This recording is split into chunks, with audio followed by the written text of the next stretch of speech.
Kas jūsų laukia? Su jumis Taro akys ir aš, Martina. Jūsų laukia taupimas arba situacijos nesikeitimas. Jūs norėsite kažkokios tai energijos vykti kažkur arba lauksit kažko, bet situacija kažko bus tokia užstrigusi. Taip, bus užstrigusi. Gal, pavyzdžiui, bus atidėta kelionė.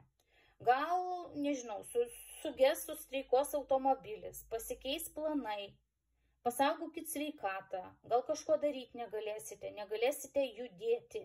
Tiesiog statiškos kortos pakeis planus. Atrodoma, kad jūs pauzę kažkokią turėsite išlaukti.